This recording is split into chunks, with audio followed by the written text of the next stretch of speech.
Assalamualaikum warahmatullahi wabarakatuh. Sampurasun.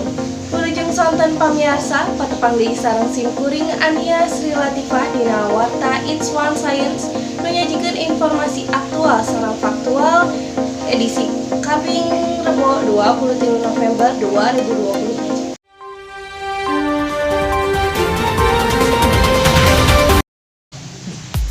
Pamirsa, meureun urang sadaya sok salah paham ngagunakeun kecap pikun sarta kecap hilap. Hilap ngareun jalmi, hilap nempatkeun barang sok dipikaharti ku kecap pikun. Padahal nurutkeun dokter ahli saraf Sylvia Francina Nuwempo, kecap pikun sareng kecap hilap teh beda. Ieu katerangan langsung ti dokter Sylvia. Kalau di bahasa medis itu sudah masuk kriteria demensia. Artinya orang sudah menurun kognitifnya cukup berat sehingga kemampuan sehari-harinya sudah terganggu. Kalau pelupa ya bisa aja masih awal-awal seperti lupa nama orang ya. Tapi nanti waktu tenang dia bisa ingat lagi. Ya itu namanya lupa yang lumrah gitu ya. Gejala pikun umumna muncul sapak jalma yuswa 50 tahun.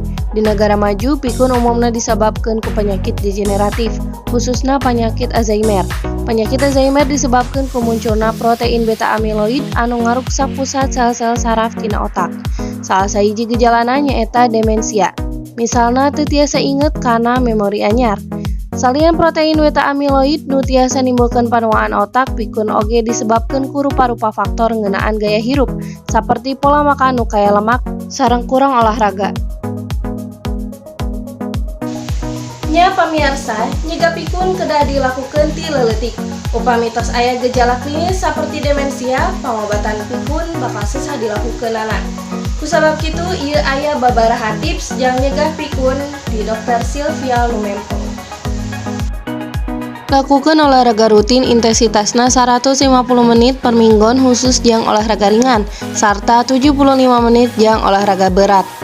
Teras bersosialisasi ngaseepkeun waktu sareng kawarga, sabab tiasa ngarangsang otak, tiasa ngurangan stres sareng depresi. Konsumsi kadahara nu sehat, kurangan gula, gorengan, alkohol, sarta kadahara nu ngandung pangawet. Ania Sri Latifah, Bandung, Jawa Barat.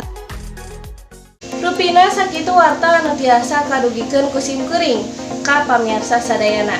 Mugi warta ieu janten manfaat kanggo pamirsa sadaya. Simkuring Ania Sri Latifah pamios undur diri, wilujeng tepang dina waktos kapayun, wilujeng sonten. Wassalamualaikum warahmatullahi wabarakatuh.